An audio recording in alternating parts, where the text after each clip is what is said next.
Bab 301. Bukankah menunggu dia datang? Atau mungkin untuk menjaga perasaannya, karena di saat Sally Han mengalami hal seperti itu. Claire Sen mengerutkan bibir merahnya dan tidak berbicara lagi. Dan juga, lupa membaca informasinya.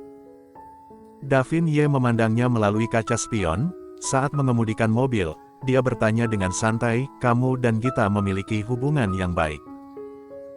Mendengar itu, Claire Sen kembali sadar dan mengangguk tanpa sadar, tentu saja. Tidak heran gadis ini bisa melakukan banyak hal untukmu, dia memang orang yang layak untuk persahabatan yang mendalam.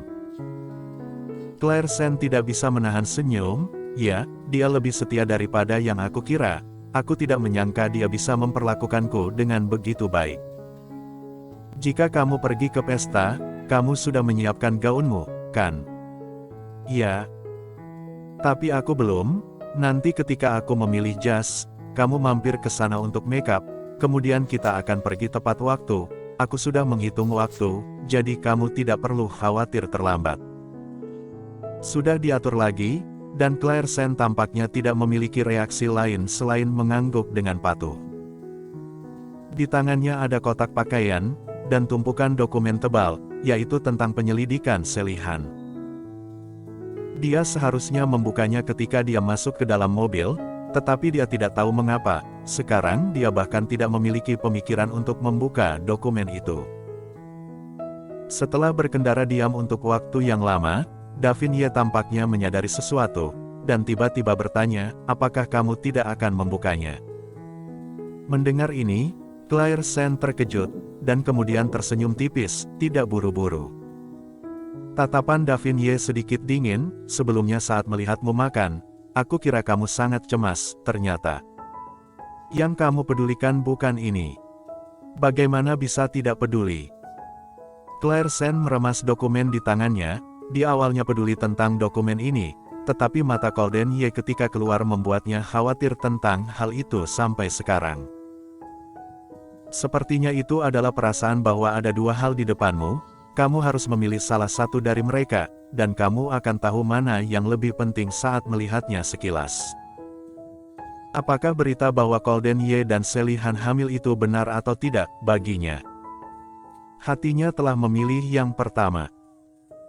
Gita selalu mengatakan bahwa dia tidak berani, karena dia telah terluka sebelumnya, jadi dia memiliki trauma pada pernikahan, karena takut dikhianati lagi. Jika dia mau percaya pada Golden Ye dengan sepenuh hati, hal seperti itu tidak akan terjadi. Jadi jika dia sekarang ingin mempercayainya, apakah masih ada waktu? Memikirkan hal ini, Claire Sen dengan cepat mengeluarkan ponselnya untuk mengirim pesan ke Gita. Gita seharusnya sudah masuk ke mobil juga, pesan itu dibalas dengan cepat. Saat membaca isi pesan dengan jelas, hidung Claire Sen sakit, dan dia hampir menangis. Dia hanya bisa buru-buru mengulurkan tangannya untuk menutupi mulutnya, ada sedikit air mata di matanya yang kesepian, tetapi juga penuh dengan senyuman. "Ikuti saja kata hatimu, jika kamu bersedia memilih untuk percaya, itu berarti kamu telah berani menghadapi perasaanmu, aku sangat bahagia untukmu. Dan Claire, apapun pilihan yang kamu buat, aku selalu berdiri di sisimu, jadi semangatlah." Ya, dia harus menghadapi perasaannya dan menghadapinya dengan berani. Ada dua konsekuensi dari taruhan, yang terburuk adalah kembali ke tempat asal, dia sanggup untuk kalah. Claire Sen tersenyum dan menyeka air mata dari sudut matanya, lalu memasukkan dokumen yang tebal ke dalam tas, dan ingin menghancurkannya ketika dia kembali. Davin Ye juga memperhatikan gerakannya, pada saat itu, dia sedikit kecewa, dan hatinya kosong. Setelah beberapa saat, dia tersenyum pahit, "Sepertinya kamu sangat menyukainya." Di sini Claire baru saja memasukkan dokumen, gerakannya berhenti ketika mendengar apa yang dia katakan. Setelah beberapa saat, dia mengangguk, "Ya, itu benar. Tidak ada yang salah untuk mengakui." Davin Ye tidak mengatakan apa-apa, mobil itu menjadi hening, sampai tujuan, Davin Ye membawanya untuk berdandan, kemudian pergi untuk memilih pakaiannya. Claire Sen memberitahu penata rias bahwa dia sedang terburu-buru, jadi dia memintanya untuk merias wajah dengan cepat. Penata rias mengatakan bahwa dia akan mengusahakannya, jadi dia mengganti pakaiannya dan merias wajah. Selama proses makeup, dia bisa merasakan bahwa penata rias itu sangat terampil dan cepat, tetapi dia masih merasa bahwa itu membutuhkan waktu yang lama. Sampai suara Davin Ye terdengar di luar, tangan penata rias juga ditarik pada saat yang sama. "Oke, Nona, kamu sangat cantik." Claire Sen kembali sadar dan melihat dirinya di cermin. Tapi dia tidak punya pikiran untuk melihat lebih dekat. Setelah buru-buru berterima kasih padanya, dia bangkit dan berjalan keluar. Davin Ye menunggu di luar. Ketika melihatnya keluar, kilatan kejutan melintas di matanya. Gaun yang disiapkan Golden Ye untuknya adalah perak muda, benar-benar berbeda dari gaya yang biasa dia kenakan. Cahaya perak membuat kulit putihnya sangat mempesona. Dengan riasan, dia seperti seorang putri yang berjalan keluar dari lukisan. Pada saat itu, Davin Ye memiliki ilusi ketika cahaya mengenai tubuh Claire Sen. Orang ini seperti putri alami, dia seharusnya lahir dan hidup di antara para bangsawan, dicintai dan disanjung oleh semua orang. Tetapi keluarganya malah kebalikannya, tidak menyangka dia memiliki temperamen seperti itu, sangat jarang. Setelah 2 langkah Claire Sen tiba-tiba terhuyung-huyung dan hampir jatuh ke depan. Ekspresi Davin Ye berubah, dia dengan cepat melangkah maju untuk memapahnya, "Apakah tidak apa-apa?" Claire Sen terkejut dan menggelengkan kepalanya, "Aku baik-baik saja."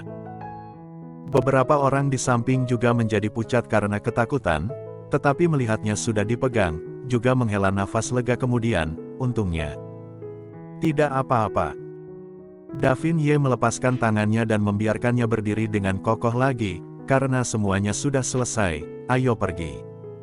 "Iya." Claire Sen mengikuti Davin Ye keluar dan mulai naik mobil lagi. Ketika dia berjalan ke mobil, Davin Ye tiba-tiba memikirkan sesuatu. Dia membuka kancing jasnya dan melepas jasnya. "Pakailah, angin di malam hari besar, gaunmu terlalu tipis." Melihat gaun itu, Claire Sen tanpa sadar menolak, "Terima kasih, kakak," tapi tidak akan dingin setelah masuk ke dalam mobil. Setelah dia berkata, dia membuka pintu mobil, membungkuk dan duduk. Tangan Davin Ye yang memegang setelan itu berhenti di udara seperti ini, dan setelah beberapa saat dia memakainya kembali tanpa sepatah kata pun. Dia tertawa dengan rasa sakit di hatinya, "Davin Ye, dia sangat menyukai Golden Ye. Apa yang masih kamu pikirkan?" Tanda hubung. Waktu semakin dekat, jamuan makan hampir dimulai. Pada saat ini, aula perjamuan sangat ramai, para karyawan sedang mempersiapkan perjamuan, tetapi ada kursi roda yang berada di lantai 2, Golden Ye duduk di atasnya dengan tanpa ekspresi, menatap pintu di lantai bawah dengan mata dingin. Wanita itu belum muncul, dan dia belum menelponnya sekalipun. Betapa kejamnya. Arthur Xiao yang menjaga di sisinya, mungkin merasakan jatuhnya emosinya, tidak bisa menahan diri untuk mengatakan, "Tuan Muda Ye, apakah Ana menunggu Nyonya Muda?" "Dia pasti akan datang, aku sudah mengiriminya alamatnya." Mendengarkan ini, Golden Ye tersadar, melengkungkan bibir tipis dan mencibir, "Dia datang atau tidak, apa hubungannya denganku?" "Arthur Xiao, bukankah Tuan Muda Ye menunggu dia datang?"